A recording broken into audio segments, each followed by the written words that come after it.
So in the last class, we have already started this chapter number 8, log on to internet, and we have already discussed it till here, uses of internet.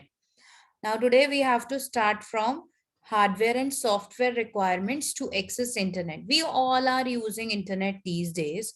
You must be aware of what are the different types of requirements for to access internet. If you want to have an internet connection at your home, then what are the different types of requirement, software and hardware things you require to have that connection?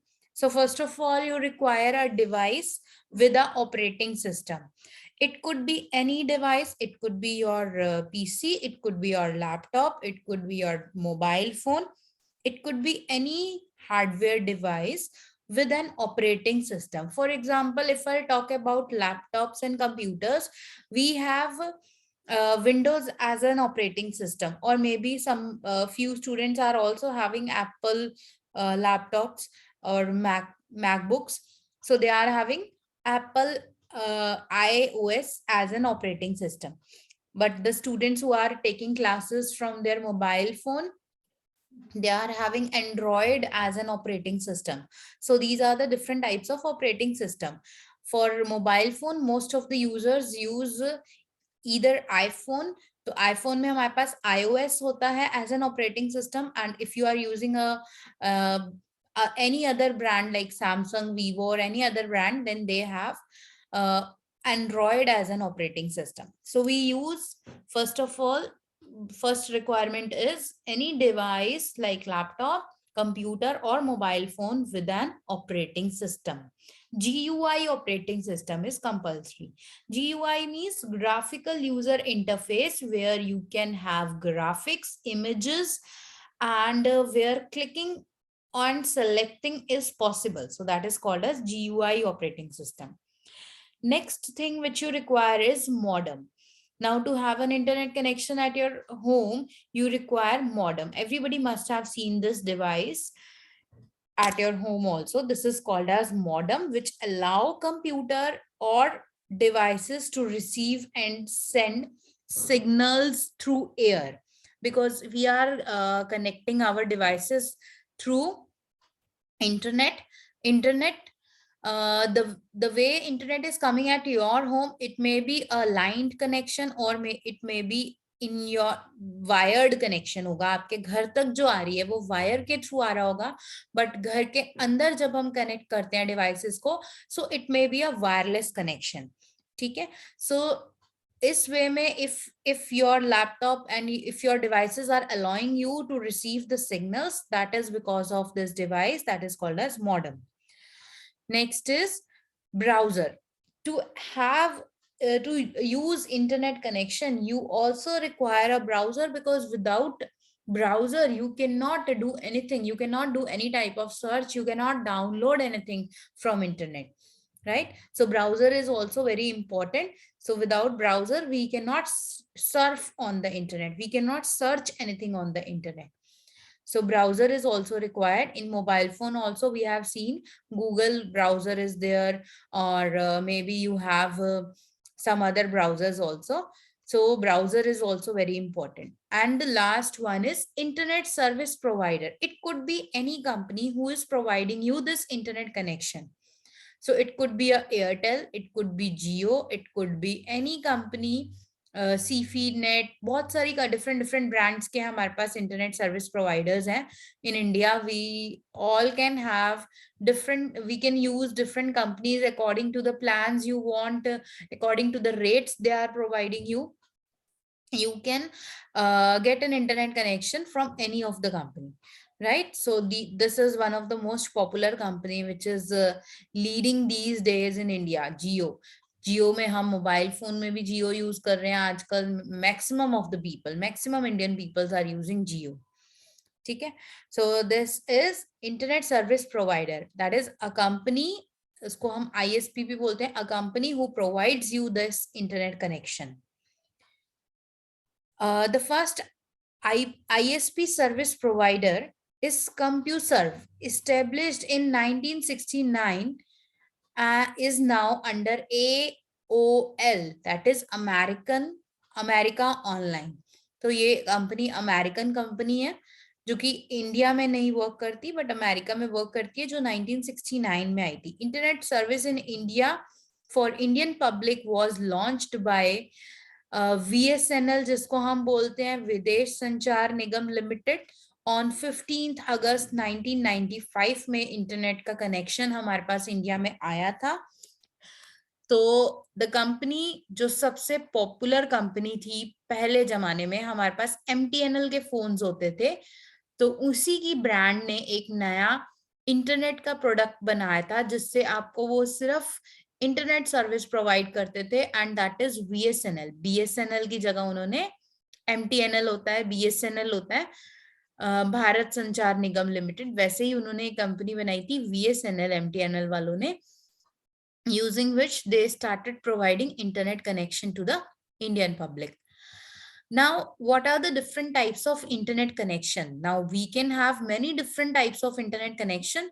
हम आज की date में कौन सा internet use करते हैं, और पहले टाइम में जब इंटरनेट स्टार्ट हुआ था, जब ये VSNL आया था इंडिया में, तब कैसा इंटरनेट यूज होता था, and what is the difference, that we will understand through this. We have 5 different types of internet connection. First is dial-up connection. This is the most slowest type of internet connection, which nowadays we are not using at all. इसमें क्या होता था, इसमें आपकी जो telephone line होती थी, सबसे पहले यही चलता था।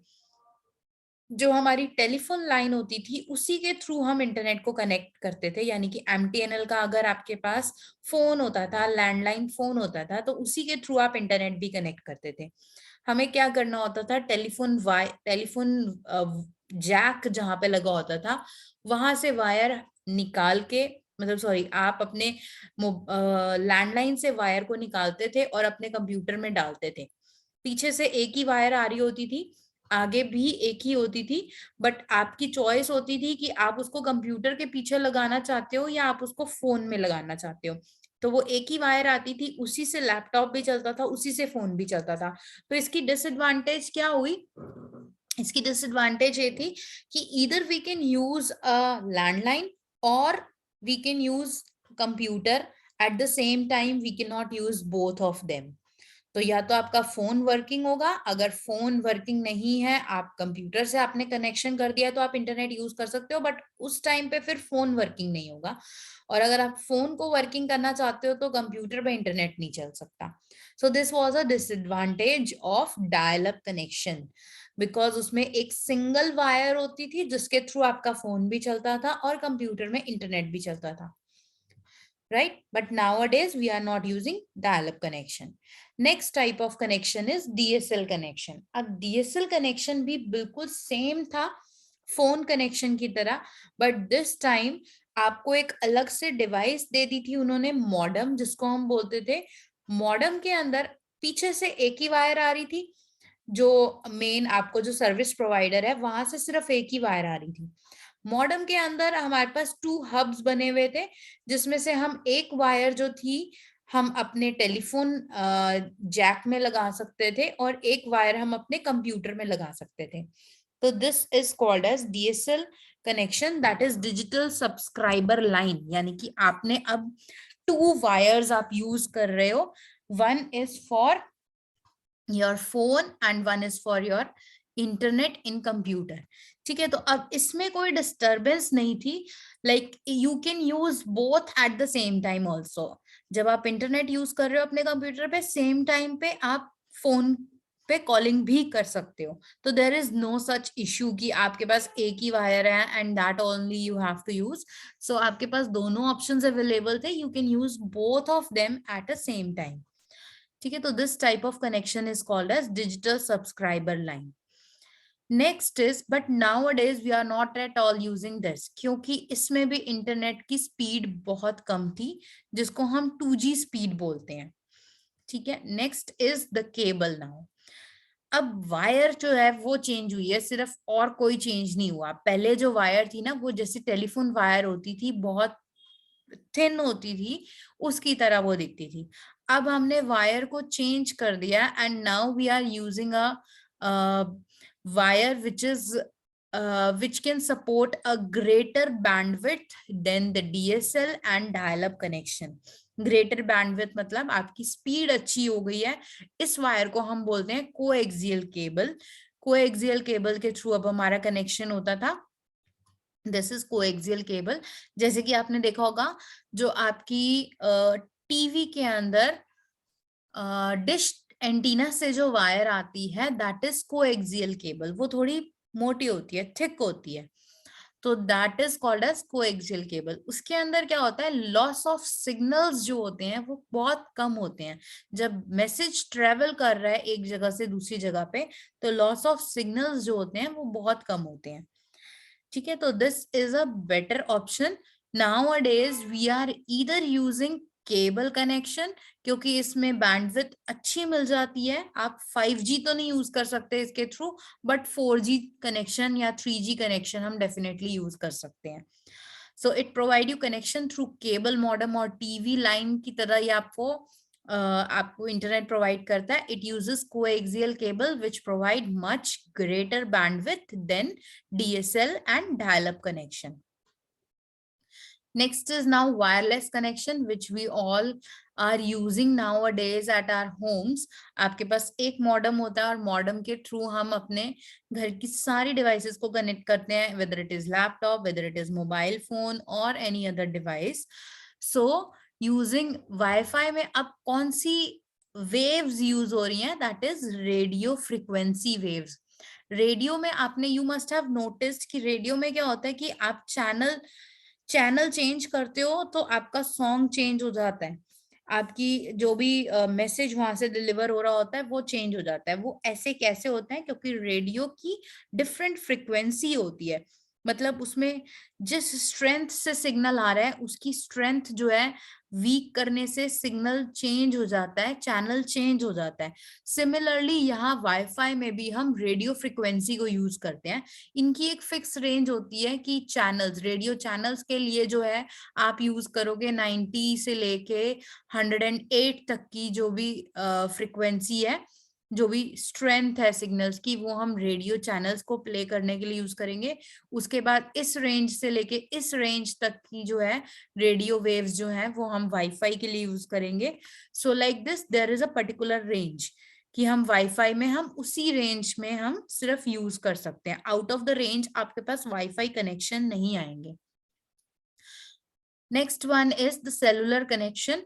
सेलुलर कनेक्शन में क्या होता है, आपके पास आपके मोबाइल फोन में आपने जो सिम यूज कर रहे हो, जियो यूज कर रहे हो या एयरटेल यूज कर रहे हो, उस सिम के थ्रू आपके पास इंटरनेट चल रहा है, and now you are sharing using hotspot, you are sharing with other devices at your home. So this is called as cellular technology, which provides wireless access through cell phone. Speed varies according to the service provider. अब यहाँ पे जो आपकी speed आएगी computer में या जो devices आप कनेक्ट कर रहे हो वो किस पर डिपेंड करती है कि आप का प्लान क्या लिया हुआ है आपने। जो आपने जियो की सिम लगाई हुई है या एयरटेल की सिम लगाई हुई है, वो 3G है, 4G है, 2G है, 5G है, वो कैसी सिम है, which type of plan you are using. आप 100 MBPS का प्लान ले रहे हो, आप 200 MBPS का प्लान ले रहे हो, आपने कौन सा प्लान एक्सेस किया हुआ है अपने लैपटॉप में या अपने डिवाइस में। So it totally depends upon that. और सर्विस प्रोवाइडर की आपकी सर्विसेज कैसी हैं, सो उसके ऊपर डिपेंड करता है कि आपकी स्पीड कितनी आएगी।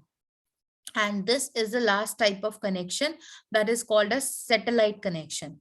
It's a broadband connection, but does not require any cable or phone line. It connects the internet through satellite orbiting the earth. This can be affected by weather patterns, so it is the slower than DSL connection. Slowest तो नहीं बोलेंगे, but it is slower than DSL connection. You must have noticed जो जितने भी dish antenna आपके घर में लगे हुए हैं, आजकल जो टीवी और केबल चलते हैं हमारे घरों में, वो जो है वो सैटेलाइट ऑर्बिट के थ्रू सिग्नल्स कैच करते हैं, and then they use to play the serials or whatever you wanted to watch, news, everything in your TV. तो वो भी सैटेलाइट कनेक्शन के थ्रू होता है। ऐसे ही सैटेलाइट से हम इंटरनेट कनेक्शन भी ले सकते हैं यूजिंग दिस डिश एंटीना। ठीक है, तो वो आप इंटरनेट के लिए भी यूज कर सकते हो और केबल टीवी के लिए भी यूज कर सकते हो, that is your choice. And you must have notice कि अगर आपके पास डिश है, कोई भी तरह का डिश है, आप केबल अगर यूज कर रहे हो डिश वाला, तो उसमें आपका अगर वेदर पैटर्न इफेक्ट होता है, यानी कि रेनी डे है या विंडी डे है या कोई ऐसा डे, मतलब सन वाले डे में, सनी डे में तो ऐसा कोई इशू नहीं आता, बट रेनी डे और विंडी डे में प्रॉब्लम आती है, आपका टीवी नहीं चलता है उस टाइम पे। टीवी इसीलिए नहीं चलता क्योंकि सैटेलाइट से सिग्नल्स कैच नहीं हो पाते, क्लाउड्स आ जाते हैं बीच में या और कोई डिस्टरबेंस आ जाती है, सो ड्यू टू विच जो सिग्नल्स हैं वो पूरी तरह से सैटेलाइट से कैच नहीं कर पाता आपका डिश एंटीना, जिसकी वजह से आपका टीवी नहीं चलता। सेम अगर आप इंटरनेट का कनेक्शन भी सैटेलाइट के थ्रू लेते हो तो same problem you will face. जिस दिन आपका विंडी डे होगा या रेनी डे होगा, you will not be able to use internet connection, तो that is not a better option. ठीक है, so these are the different types of internet connection which we can use. Next is now Wi-Fi. What is Wi-Fi? Wi-Fi is wireless fidelity. The full form is wireless fidelity. It's a wireless network technology that allow computer and other devices to communicate with each other and to access internet over wireless signals. Using radio signals, you can communicate with each other, and this is called as Wi-Fi. Next is now what is understanding internet addresses. Internet addresses क्या होते हैं? Which is also called as URL, that is Uniform Resource Locator. Now every web page or every website which is there on the internet is having an address. जैसे कि हम लोगों का अपने घर में जब हम रह रहे हैं तो सबका एक different address होता है, मतलब even if there is a small row or small lane in your city, तो उसका एक different address होगा, उसमें जितने भी घर होंगे उन सबका एक different address होगा, and no two addresses in the whole universe are matching with each other. No two addresses are common. ठीक है, कोई भी एड्रेस जो है कॉमन नहीं होता है। ऐसे ही इंटरनेट पे जितने भी पेजेस होते हैं और जितनी भी वेबसाइट्स होती हैं उनके डिफरेंट एड्रेसेस होते हैं, और इंटरनेट पे जो वेबसाइट्स होती हैं उनके एड्रेसेस को हम कहते हैं URL, that is uniform resource locator. A website can be accessed by using these addresses, which is unique for every website. ऐसे ही जैसे आपके घर के एड्रेस डिफरेंट होते हैं, आपके फोन नंबर्स डिफरेंट होते हैं, वैसे ही हमारे वेबसाइट के एड्रेसेस भी डिफरेंट होते हैं। No two websites can have a common or a unique common address. Every website will have a unique address. Even website की बात छोड़ो, अगर आप वेब पेज की भी बात कर रहे हो तो हर पेज का एक डिफरेंट एड्रेस होता है। For example, like if I'll open my school website, not the website, the school software, and if I'll go to online exams, right now the URL of this page is corp30 myclassboard/home/online exams. But now if I'll go to assignment tab, then the URL will change and the URL is corp30 myclassboard.com/home/assignment. So this is called as URL, right? So every website and every web page has a unique address. सबका different होता है, किसी का एक दूसरे से match नहीं करता है. Okay, now URL is divided into 4 different parts, that is HTTP, www, domain name, and top level domain. These are the 4 types. First is protocol. जो HTTP आगे लगा होता है, this is called as protocol. What is protocol? Protocol means rules which internet has to follow.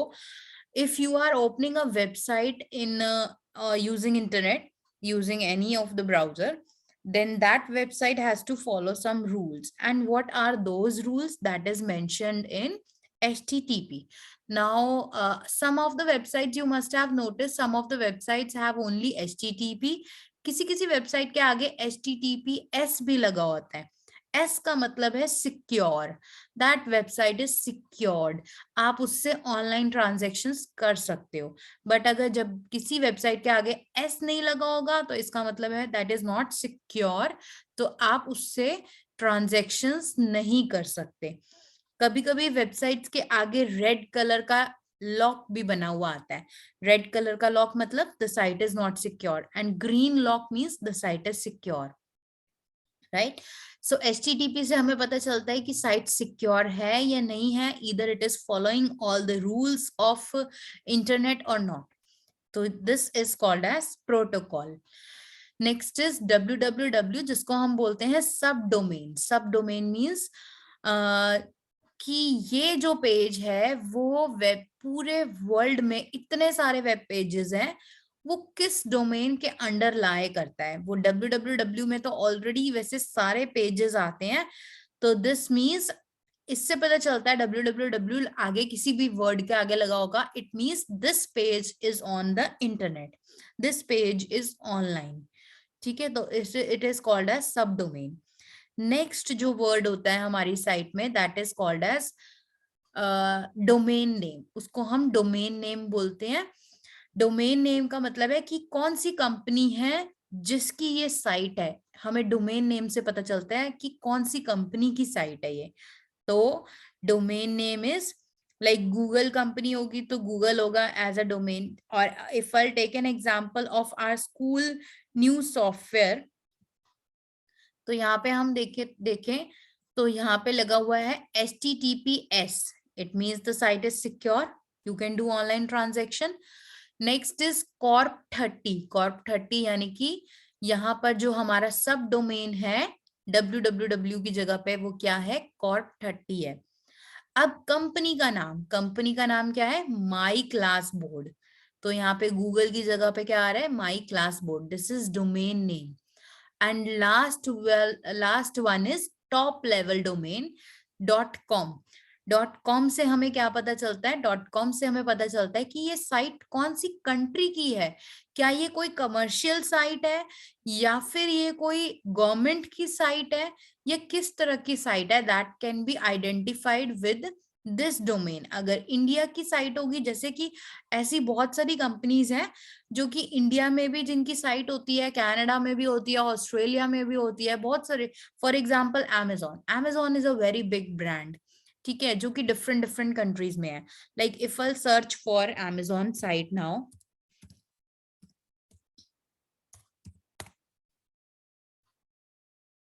and if I'll go with this site,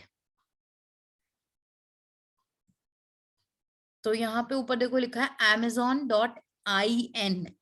in means www HTTPS यानी कि site secure है, www means this site is online posted, Amazon is the name of the company, and IN stands for India. It means you can do the shopping for Indian products and Indian market, and the products which could be delivered in India only from this site.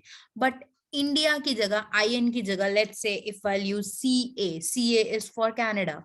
So it means ये जो site है, अब ये जो Amazon की site खुली है, this is not for India, this is for Canada.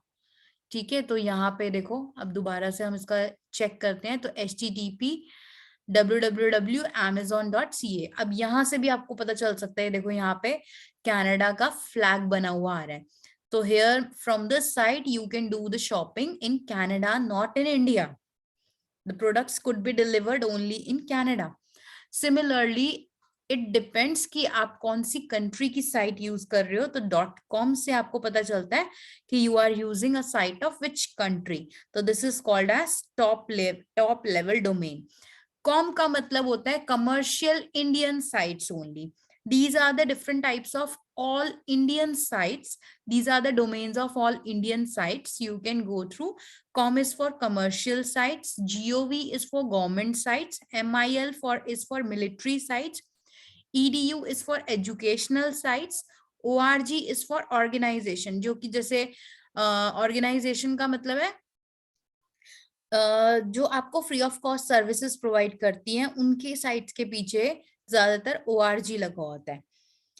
.net is for internet की जितनी भी इंटरनेट सर्विस प्रोवाइडर्स की जो साइट होंगी उनके पीछे .net लगा होगा। और इंडियन वेबसाइट्स, अगर आप अपनी कोई शॉप खोल रहे हो और अपनी वेबसाइट बनवा रहे हो तो आपको पीछे क्या लगाना पड़ेगा, IN, that is Indian website.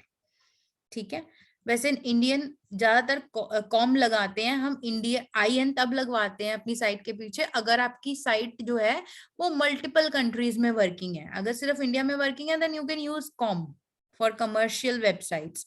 ठीक है, बट अगर आपकी साइट जैसे कि अमेजोन वालों की साइट इंडिया में भी है, ऑस्ट्रेलिया में भी है, कनाडा में भी है एंड सिंगापुर में भी है, तो उनको स्पेसिफाई करने के लिए कि ये कौन सी कंट्री की साइट है, वो INCA, सिंगापुर के लिए SA, तो these types of top level domains they have to use.